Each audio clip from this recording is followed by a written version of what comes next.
সুপ্রিয় দর্শক, আসসালামু আলাইকুম। ঢাকা অ্যালার্টে আজকের সর্বশেষ সংবাদে আপনাদের সবাইকে স্বাগতম।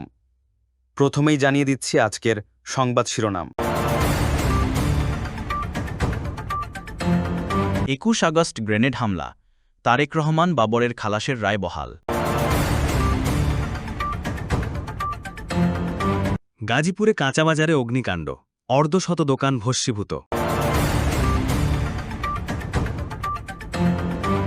অর্থ পাচার ঠেকাতে বৈশ্বিক পদক্ষেপের আহ্বান প্রধান উপদেষ্টার।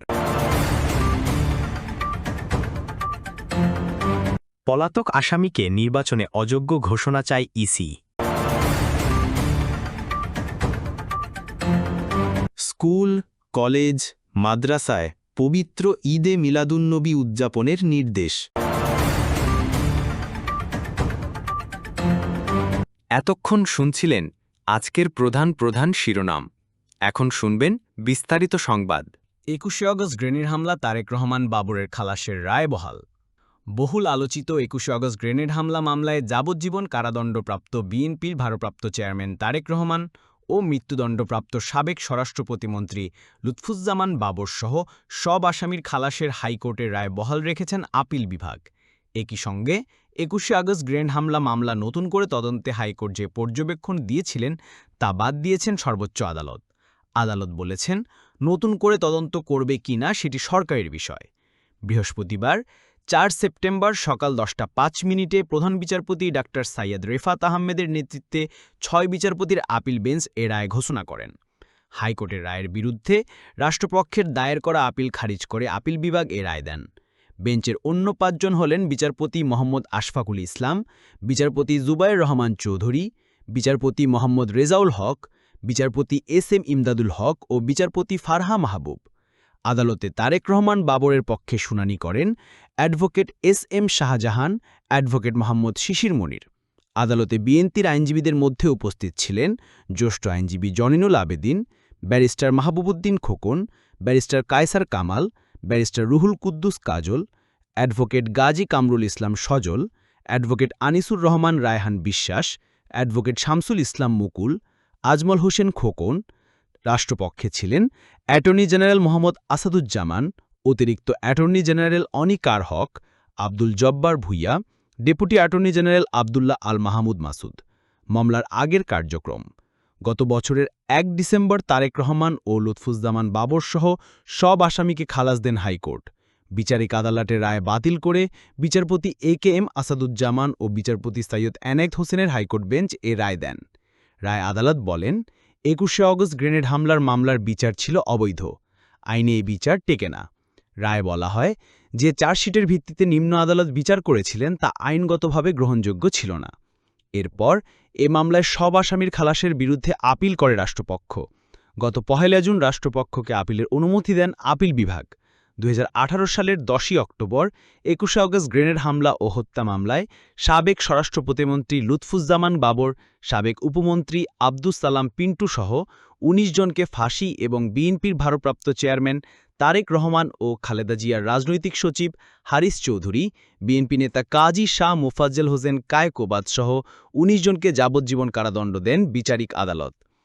সাবেক স্বরাষ্ট্র প্রতিমন্ত্রী লুৎফুজ্জামান বাবর, সাবেক উপমন্ত্রী আব্দুস সালাম পিন্টু, মেজর জেনারেল অবসর রেজ্জাকুল হায়দার চৌধুরী, ব্রিগেডিয়ার জেনারেল অবসর আব্দুর রহিম, হানিফ পরিবহনের মানিক মোহাম্মদ হানিফ, জঙ্গি নেতা মাওলানা তাজউদ্দিন, মাওলানা শেখ আব্দুস সালাম, মাওলানা শেখ ফরিদ, মাওলানা আবু সাঈদ, মুফতি মঈনুদ্দিন শেখ ওরফে আবু জান্দাল, হাফেজ আবু তাহের, মোহাম্মদ ইউসুফ ভাট ওরফে মাজেদ ভাট, আব্দুল মালেক, মুফিজুর রহমান ওরফে মহিবুল্লাহ, আবুল কালাম আজাদ ওরফে বুলবুল, মোহাম্মদ জাহাঙ্গীর আলম, হোসেন আহমেদ তামিম, রফিকুল ইসলাম ওরফে সবুজ ও মোহাম্মদ উজ্জ্বল ওরফে রতন, শাহাদাতুল্লাহ ওরফে জুয়েল, মাওলানা আব্দুর রৌফ ওরফে আবু ওমর, আবু হুমায়রা ওরফে পীর সাহেব, মাওলানা সাব্বির আহমেদ ওরফে আব্দুল হান্নান সাব্বির, আরিফ হাসান ওরফে সুজন ওরফে আব্দুর রাজ্জাক, হাফেজ মাওলানা ইয়াহিয়া, আবু বকর ওরফে সেলিম হাওলাদার, মোহাম্মদ আরিফুল ইসলাম ওরফে আরিফ, মহিবুল মোতাক্কিন ওরফে মুতাক্কিন পলাতক, আনিসুল মুরসালিন ওরফে মুরসালিন পলাতক, মোহাম্মদ খালিদ পলাতক, জাহাঙ্গীর আলম বদর ওরফে ওস্তাদ জাহাঙ্গীর পলাতক, মোহাম্মদ ইকবাল পলাতক, লিটন ওরফে মাওলানা লিটন পলাতক, তারেক রহমান ওরফে তারেক জিয়া পলাতক, হারিস চৌধুরী পলাতক, কাজী শাহ মোফাজ্জেল হোসেন কায়কোবাদ পলাতক, মুফতি শফিকুর রহমান পলাতক এবং মুফতি আব্দুল হাই পলাতক এবং রাতুল আহমেদ বাবু ওরফে রাতুল বাবু পলাতক।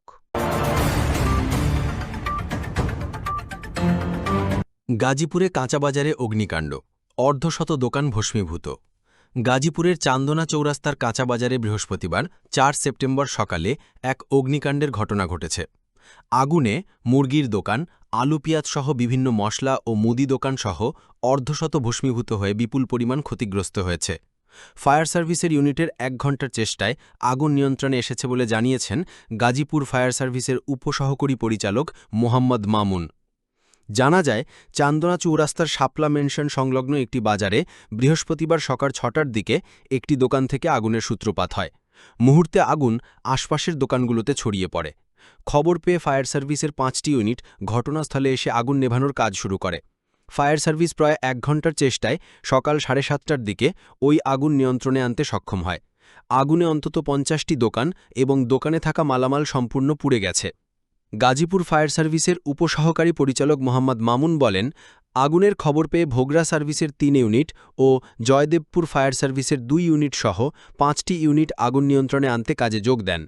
ফায়ার সার্ভিসের ১ ঘণ্টার চেষ্টায় ৭:২০ আগুন নিয়ন্ত্রণে আসে। এ ঘটনায় কোনো হতাহতের ঘটনা ঘটেনি। আগুন লাগার কারণ ও ক্ষয়ক্ষতির প্রকৃত পরিমাণ তদন্ত সাপেক্ষে জানা যাবে বলে তিনি জানান। ব্যবসায়ী আনিসুর রহমান জানান, চন্দনা চৌরাস্তা কাঁচাবাজারের উত্তর দিকের মশলাপট্টি থেকে আগুনের সূত্রপাত হয়েছে। তারপর তা আশপাশের দোকানে দ্রুত ছড়িয়ে পড়ে। তার ধারণা, আগুনে বিভিন্ন দোকান এবং মালামাল সহ ভস্মীভূত হয়ে ব্যবসায়ীরা কয়েক কোটি টাকার ক্ষতিগ্রস্ত হয়েছে।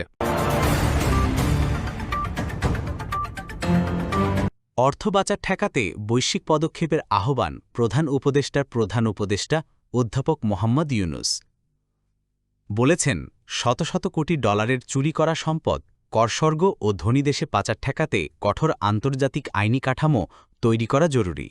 বুধবার ঢাকায় রাষ্ট্রীয় অতিথি ভবন যমুনায় ট্রান্সপারেন্সি ইন্টারন্যাশনালের চেয়ার ফ্রান্সোয়া ভ্যালেরিয়ানের সঙ্গে এক বৈঠকে মোহাম্মদ ইউনুস কথা বলেন। তিনি বলেন, অধিকাংশ সময় আমরা জানি এই চুরি করা অর্থ কোথা থেকে আসছে, তবুও এটিকে আমরা বৈধ অর্থ স্থানান্তর হিসেবে মেনে নিই, কোনো পদক্ষেপ নেওয়ার উদ্যোগ নেই। প্রধান উপদেষ্টা জানান, বর্তমান বৈশ্বিক আর্থিক ব্যবস্থা ব্যর্থ হয়েছে দক্ষিণের দেশগুলো থেকে চুরি করা সম্পদ পাচার ঠেকাতে। এ অর্থ নিরাপদ আশ্রয় খুঁজে পাচ্ছে করস্বর্গ ও উন্নত দেশে, যেখানে বিভিন্ন সুবিধাভোগী গোষ্ঠী এগুলোর বৈধতা দেয়। স্বৈরাচারের শাসনামলে বাংলাদেশ থেকে প্রতি বছর $16 বিলিয়ন পাচার হয়েছে বলেন তিনি। অধ্যাপক ইউনুস আন্তর্জাতিক ব্যাংকিং ও আর্থিক নিয়মকানুনের কঠোর সমালোচনা করে বলেন, এগুলো লুট করা অর্থ অফশোর দ্বীপপুঞ্জ ও ধনীদেশগুলোতে জমা রাখতে সহজ করে দেয়। টিআই চেয়ার ফ্রান্সোয়া ভ্যালেরিয়ান চুরি করা সম্পদ উদ্ধারে অন্তর্বর্তী সরকারের উদ্যোগের প্রশংসা করেন। তবে তিনি এও বলেন, আমাদের আরও কঠোর আন্তর্জাতিক নিয়ম ও এর কার্যকর প্রয়োগ দরকার। বৈঠকে প্রধান উপদেষ্টা কিছু আর্থিক প্রতিষ্ঠানের দ্বৈতনীতির নিন্দা জানিয়ে বলেন, তারা জেনে শুনে অবৈধ অর্থ জমা রাখছে। টিআইকে তাদের কণ্ঠস্বর আরও জোরালো করার এবং বাধ্যতামূলক আন্তর্জাতিক আইন প্রণয়ন করে চুরি করা অর্থ পাচার বন্ধ করতে একটি আন্তর্জাতিক ফোরাম গঠনে সহায়তা করার আহ্বান জানান। টিআই বাংলাদেশের প্রধান ইফতেখারুজ্জামান বৈঠকে বলেন, টিআইয়ের বাংলাদেশ ও যুক্তরাজ্য শাখার যৌথ প্রচেষ্টাই শেখ হাসিনার সহযোগীদের অর্জিত সম্পত্তি জব্দ করা সম্ভব হয়েছে। বৈঠকে এসডিজি বিষয়ক মুখ্য সমন্বয়ক লামিয়া মোর্শেদ উপস্থিত ছিলেন। পলাতক আসামিকে নির্বাচনে অযোগ্য ঘোষণা চায় ইসি। কোনো আসামিকে আদালত পলাতক ঘোষণা করলে তিনি জাতীয় সংসদ নির্বাচনে প্রার্থী হতে পারবেন না, এমন বিধান আইনে যুক্ত করার প্রস্তাব করেছে নির্বাচন কমিশন ইসি।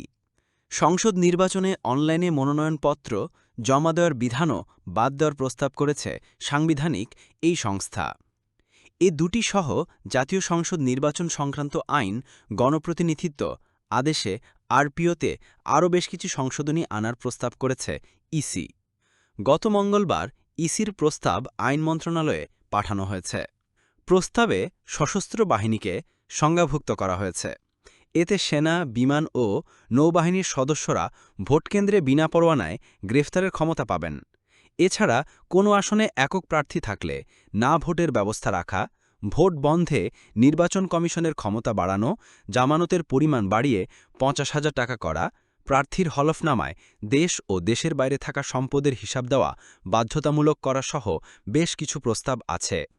গতকাল বুধবার দুপুরে নির্বাচন কমিশনার আবুল ফজল মোহাম্মদ সানাউল্লাহ আরপিও সংশোধনী প্রস্তাবগুলোর কিছু সাংবাদিকদের সামনে তুলে ধরেন।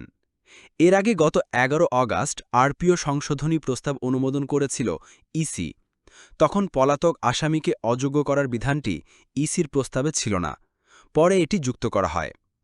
কখন আদালত একজন আসামিকে পলাতক ঘোষণা করেন তা জানতে চাইলে স্বরাষ্ট্র মন্ত্রণালয়ের বিশেষ প্রসিকিউটোরিয়াল উপদেষ্টা জ্যেষ্ঠ আইনজীবী এহসানুল হক সমাজি প্রথম আলোকে বলেন, কোনো মামলায় অভিযোগপত্র জমা দেওয়ার পর পলাতক আসামির বিরুদ্ধে গ্রেফতারি পরোয়ানা জারি করেন আদালত।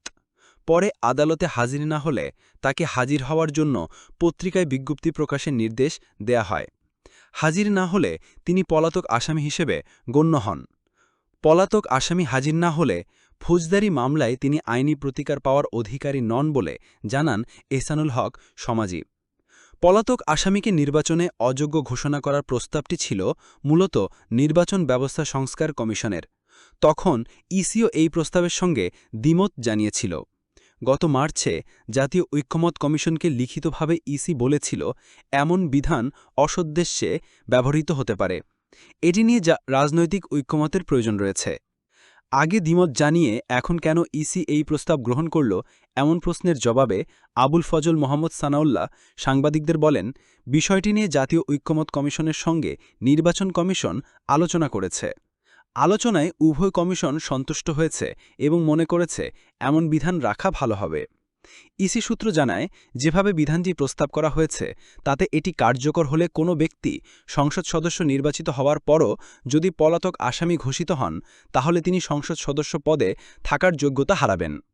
গতকাল ইসির ব্রিফিংয়ে একজন সাংবাদিক দেশের রাজনৈতিক সংস্কৃতির কথা উল্লেখ করে বলেন, কোনো একজন সম্ভাব্য প্রার্থীর নামে মামলা দেওয়া হলো, তাকে আদালতে যেতেও বাধা দেওয়া হলো, আদালত তাকে না পেয়ে পলাতক ঘোষণা করল। জবাবে নির্বাচন কমিশনার আবুল ফজল মোহাম্মদ সানাউল্লাহ বলেন, আমি বুঝতে পেরেছি আপনাদের এই বক্তব্যের কারণেই কিন্তু আমরা ওই ধরনের একটা অবস্থান সংস্কার কমিশনের সঙ্গে দ্বিমত নিয়েছিলাম। বিভিন্ন ধরনের অভিজ্ঞতার মধ্যে দিয়ে গিয়ে আইনগুলো পরিবর্তন সংশোধন হয়ে থাকে। সমসাময়িক বাস্তবতায় আমাদের কাছে মনে হয়েছে না, এটা যৌক্তিক।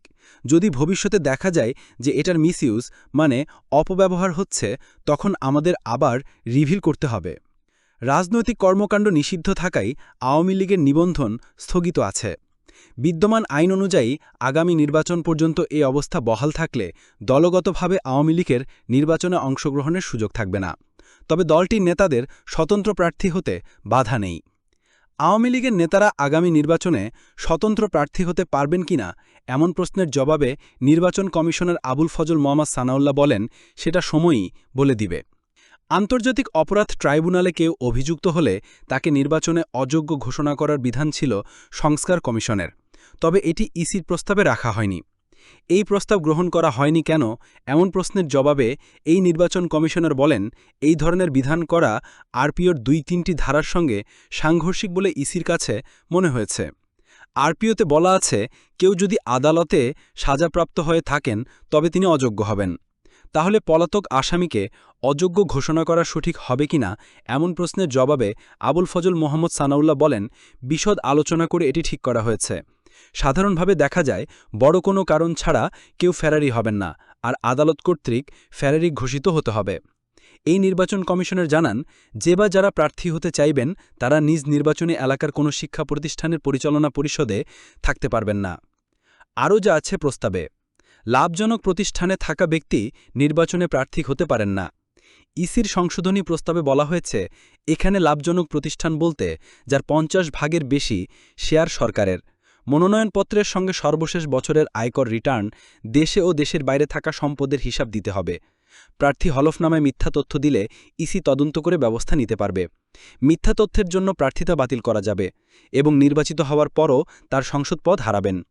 নির্বাচনে প্রার্থীর জামানতের পরিমাণ ২০,০০০ টাকা থেকে বেড়ে হবে ৫০,০০০ টাকা। নির্বাচনী ব্যয় হবে ভোটার প্রতি ১০ টাকা। রাজনৈতিক দল ব্যক্তি ও প্রতিষ্ঠানের কাছ থেকে সর্বোচ্চ ৫০ লাখ টাকা অনুদান নিতে পারবে। ৫০,০০০ টাকার বেশি অনুদান নিলে তা ব্যাংকের মাধ্যমে নিতে হবে। বিদ্যমান আইনে সরাসরি রিটার্নিং কর্মকর্তার কাছে মনোনয়নপত্র জমা দেওয়ার পাশাপাশি অনলাইনও দেওয়ার সুযোগ রয়েছে। তবে অনলাইনে মনোনয়নপত্র জমা দেওয়ার বিধান বাদ দেওয়ার প্রস্তাব করেছে ইসি। যদিও নির্বাচন কমিশনের আবুল ফজল মোহাম্মদ সানাউল্লাহ বলেছেন, বিদ্যমান আইনে এটি নেই। তারা অনলাইনে মনোনয়ন জমা দেওয়ার বিধান যুক্ত করার চিন্তা করেছিলেন, কিন্তু এখন এটা করা হচ্ছে না। এটা ভবিষ্যতে যুক্ত করা যায়।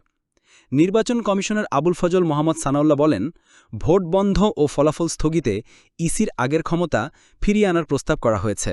প্রিসাইডিং অফিসারের ক্ষমতাও বাড়ানোর প্রস্তাব করা হয়েছে। ভোটকেন্দ্রে প্রিসাইডিং অফিসারের সিদ্ধান্তই চূড়ান্ত।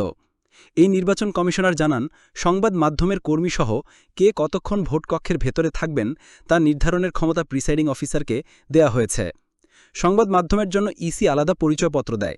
এরপর আবার প্রিসাইডিং অফিসারকে অভিহিত করতে হলে অনিয়মের খবর সংগ্রহ করা সম্ভব হয় না। এই বিষয়ে দৃষ্টি আকর্ষণ করলে এই নির্বাচন কমিশনার বলেন, আপনি যে ইলেকশনের কথা বলছেন সেই ইলেকশনে সম্ভবত ভোটারও ছিল না। যে ভোটার লাইন আমরা দেখেছি সেই ভোটার লাইনও সঠিক ছিল না। সেই ইলেকশনে সম্ভবত ভোট কেন্দ্রের ভেতরে এজেন্টও ছিল না। অনুরূপভাবে যথাযথ সাংবাদিকের উপস্থিতি ছিল না, অবজারভারদের উপস্থিতি ছিল না। ইনশাল্লাহ সেই ইলেকশন বাংলাদেশ আর হবে না। এই ইলেকশনে সর্বপ্রথম চোখ হবে ভোটার নিজে, তারপর হচ্ছে ভোটারের এজেন্ট, আর সহযোগী হিসেবে থাকবেন সাংবাদিক ভাইয়েরা এবং অবজারভাররা। স্কুল, কলেজ, মাদ্রাসায় পবিত্র ঈদে মিলাদুন্নবী উদযাপনের নির্দেশ। পবিত্র ঈদে মিলাদুন্নবী সাল্লাল্লাহু আলাইহি ওয়াসাল্লাম উদযাপন উপলক্ষে দেশের মাধ্যমিক, উচ্চ মাধ্যমিক শিক্ষা প্রতিষ্ঠানগুলোতে মিলাদ মাহফিল সহ বিভিন্ন কর্মসূচি পালনের নির্দেশ দিয়েছে শিক্ষা মন্ত্রণালয়। কারিগরে মাদ্রাসা ও মাধ্যমিক, উচ্চ মাধ্যমিক শিক্ষা বিভাগের আওতাধীন সব শিক্ষা প্রতিষ্ঠান প্রধানদের এ নির্দেশনা বাস্তবায়নের জন্য বলা হয়েছে। বুধবার ৩ সেপ্টেম্বর শিক্ষা অধিদপ্তরের পৃথক পৃথক চিঠিতে এই তথ্য জানানো হয়। চিঠিতে জানা যায়, পবিত্র ঈদে মিলাদুন্নবী সাল্লাল্লাহু আলাইহি ওয়াসাল্লাম আগামী ১২ রবিউল আওয়াল ১৪৪৭ হিজরি উদযাপন উপলক্ষে মিলাদ মাহফিল সহ কর্মসূচি গ্রহণ এবং গৃহীত কর্মসূচি সুষ্ঠুভাবে বাস্তবায়নের উদ্যোগ নেওয়া হয়েছে।